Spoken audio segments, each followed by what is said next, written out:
እንኳን በደህና መጣችሁ። ዛሬ ደግሞ በሌላ ቪዲዮ ተመልሼ መጥቻለሁ። ዛሬ ይዤላችሁ የመጣሁት ጂኦሜትሪ ነው።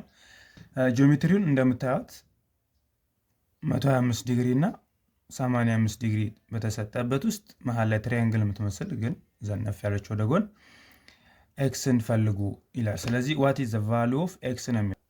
እንደምታዩት ይሄ ሃፍ ሰርክል ስለሆነ ይሄ 180 ይመጣል። ሁለቱ አንድ ላይ እንደዚህ 180 ከሆነ ይሄኛው 125 ነው ካልን ከ180 ላይ 125 ስንቀንስ 55 ነው የምትቀረው።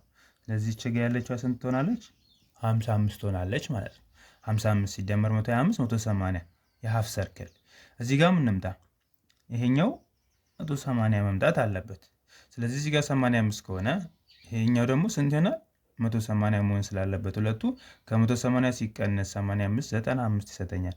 ስለዚህ እቺኛዋን ግን 95 ትሆናለች ማለት ነው። ዲግሪ መሆናቸውን እንዳንረሳ። በጣም ጥሩ። ስለዚህ እቺ ጋር ያለችዋን 55 እዚች ጋር ያለችዋን ደግሞ 95 አግኝተናል። እዚህ ውስጥ እቺ ውስጥ ያለችዋ ትሪያንግል ያ ማለት እንደዚህ ሸፈፍ ብላ ወጣችዋ እንደዚህ ወጣችዋ ማለት ነው።